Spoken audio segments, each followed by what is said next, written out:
نبدأ بسم الله. أول فكرة هنستخدم برطمان بلاستيك، هناخد الشكل اللي من فوق ده والشكل اللي في القاعدة، هتخلص من الجزء الشفاف اللي في النص ده، وهاخد كمان القاعدة بتاعته. هاخد من الجزء الشفاف ده زي شريط كده، هبتدي ألزق الجزئين في بعض بس بالعكس بالشكل ده، والشريط ده هلزقه كيد كده واحط له فصين من الجنبين، وبشريط اللولي بقى هحطه على الغطا من الناحيتين وفوق اليد كمان، وهوزع كام فص كده عليه من تحت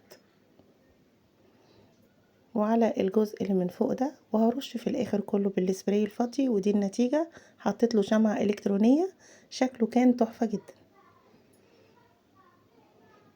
تاني فكرة هنعملها من ازازة البرفان الفاضية، هتخلص من الجزء ده كده وهدخل جواها البيبي لايت او الميني لايت. هندخل السلك كله وهنسيب المفتاح بتاعها من بره. ده غطا بلاستيك، ممكن نستخدم كمان علبة بلاستيك صغيرة. هثبته على فوهة الازازة كده، وهثبت كمان المفتاح بتاع البيبي لايت، وهثبت الغطا من جوه كده. وزعت الشمع علشان ما يتفكش تاني. ده سبراي فضي رشيته جوه الغطا علشان يسيل معايا، وهبتدي باي فرشة صغيرة هلون الغطا ده كله. انا عايزاه كله يبقى لونه فضي علشان يديني منظر احلى، لان اللون بتاع الغطا مش مناسب ابدا للفكرة. هثبت كمان وردات على الازازة كده، الازازة مقلوبة، فانا هثبت عليها الوردات بالشكل ده. هعملهم بكيرف كده شوية، وعلى الافرع بتاعة الوردات هنزل بشمع وهوزع فصوص من اللون الابيض حلو قوي مع الوردات اللي لونها ابيض. وخلي بالكم ان النور او البيبي لايت جوه الازازة نفسها، في الاخر هيديني منظر رائع. هستخدم كمان شريط من اللون الابيض على القاعدة بتاعة الغطا من تحت، الحرف بتاعه من تحت كده، هيديني منظر حلو قوي. هنا كنت حطيت 3 وردات كده على الازازة من فوق علشان اكمل الشكل، وهثبت الشريط بالشكل ده. ادى منظر جميل جدا مع الفصوص اللي ملزوقة على الازازة ومع لون الورد الابيض. مش هعمل اي حاجة تاني. تعالوا بقى نشغل النور كده. بصوا شكله تحفة جدا. البيبي لايت ميزته ان هو بيبقى النور عاوزاه يبقى متغير، بيبقى متحرك او ثابت، وده الشكل النهائي. شكلها بجد رائع جدا. يلا بينا على تالت فكرة. هنستخدم علبة اللبن، غسلينها ومنشفينها كويس، مصفياها، وهشيل الجزء ده كده، وهشيل القاعدة والجنب. انا عايزاها تبقى مفرودة، ورقة كده مفرودة. هقسمها 3 بالشكل ده، وكل ورقة من ال3 هقسمها نصين كده، هتنيها نصين وهقصها على شكل ورقة الشجر. ده الشكل اللي انا عايزاه. طبعا هقص كلهم بالشكل بنفس الشكل. انا هستخدم 3 علب علشان اطلع 8 ورقات. هرش الظهر باللون الفضي.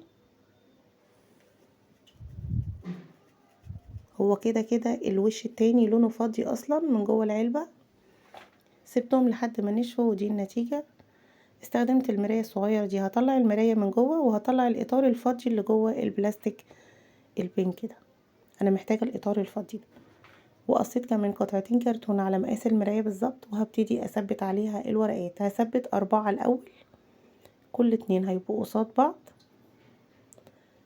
علشان يطلع معايا الشكل مظبوط، وبين كل 2 هثبت ورقة بالشكل ده كده، هيطلع معايا شكل الوردة. هثبت قطعة الكرتون التانية عشان ابقى كده ثبت الشكل كله، وبعد كده هلزق عليهم المراية. الاول هعمل اطار لكل ورقة من اي شريط عندك استراس، اي شريط تزيين. انا استخدمت ده زي عقد كده لونه فضي، كان موجود عندي اصلا. وانتي حبيتي اي تغيير في الاستراس او لون الوردة ممكن تعمليه ذهبي، انتي وذوقك. خدي الفكرة ونفذيها بطريقتك وعلى ذوقك وبالالوان اللي تناسبك. عملت لها تعليقة من ورا بشريط، وحطيت الاطار اللي هو بيبقى حوالين المراية اصلا اللي انا شلته، وبعد كده هحط المراية وبس كده. شكلها في منتهى الجمال بجد لما بتتعلق. ممكن كمان تعلقيها بدبل فيس. دي فكرة كمان من ازازة البرفان، فكرة حلوة قوي برضو وسهلة وبسيطة، نتيجتها بجد جميلة جدا. انا هدخل جواها الفرع الاخضر ده، وبعد كده هضيف الخرز البينك ده. عجبني جدا لون البينك جوه الازاز مع اللون الاخضر، شكله تحفة. ده الشكل اهو. وهستخدم الخيط الخيش ده، هعمل منه فيونكة وهثبتها عليها من فوق عند فوهة الازازة كده. هلف كمان الخيط على القاعدة بتاعت الازازة من تحت علشان يعمل تجانس كده مع لون الخيش اللي فوق. هثبت الشمع الاول وبعد كده هلف الخيط وهثبت النهاية. هسد فوهة الازازة بالشمع وهدخل فيها فرع اخضر، وده المنظر النهائي. والله شكلها خرافة خطيرة. ممكن بقى نحطها في اي مكان زي كده على صينية اللي فيها الشمع مثلا او التحف، شكلها بجد خطير. يلا بينا على الفكرة اللي بعدها. استخدمت جيركن الكلور، ده جيركن الكلور الكبير. هاخد الجزء اللي تحت ده كله وهسوي طبعا الاحرف بتاعته بالمقص، لاني كنت قطعته بالقطر في جزء كان مايل شوية. نيجي بقى عند الجزء اللي متركب فيه اليد ده، هفصله كله خالص بالمقص، والجزء اللي تحت ده انا فصلته بالقطر.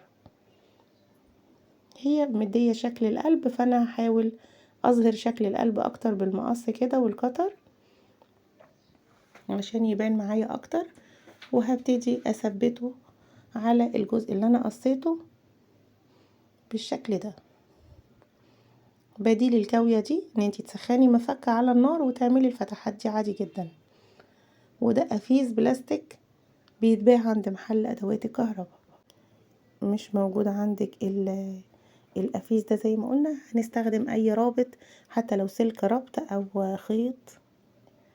ثبتيه بالطريقة اللي متاحة عندك، بس الطريقة دي هتبقى متينة جدا. اليد كده بقت متينة قوي.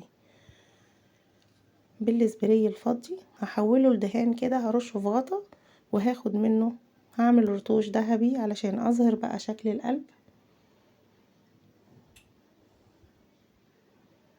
واحط كمان على اليد اللي هي الماسك نفسه. بصوا القلب لما ظهر شكله بقى جميل قوي، اللون الذهبي مع الابيض خطير. هثبت على اليد كده.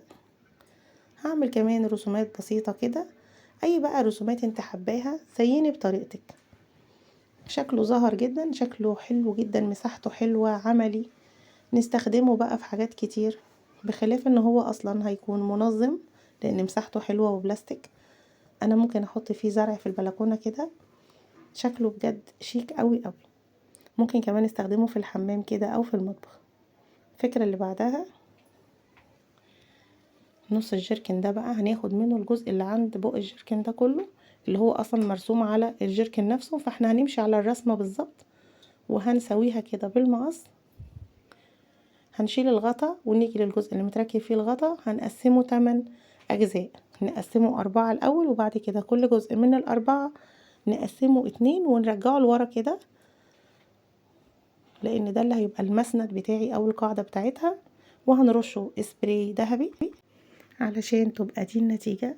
عملت حامل للصابونة او حامل لليفة الشاور، شكله مميز جدا وعملي، لان هو طبعا مفتوح من النص فهينزل اي مية، وبلاستيك فهو مناسب جدا للاستخدام مع المية.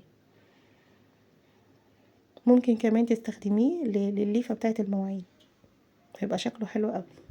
ده برطمان ازاز انا استخدمته عليه المعالق دي، وزعتها كده على الغطا، ثبتها على الغطا فقط، وبعد كده لفيت شريط تزيين ثبتهم كلهم في بعض، وبعد كده استغنيت عن البرطمان، مش عايزة البرطمان تاني خلاص. قطعت وردات كده من نفس الشريط التزيين اللي انا استخدمته، وهثبتها على الارجل من تحت. طبعا التزيين ده يعني بتاعك انتي، حبيتي تغيري في شكل التزيين برضو خدي الفكرة واستخدميها على ذوقك. استخدمت السبراي الذهبي، عملت رتوش كده على كل معلقة من فوق، اداني بقى شكل وردة كده. عملت كمان ذهبي على الارجل من تحت. هنحط لها بقى شمعة الكترونية كده، هتديكي منظر حلو قوي قوي، مناسب جدا للتجديدات بتاعة رمضان. يا رب تكون الافكار بتاعة النهاردة عجبتكم، واستنوني في الافكار الجاية.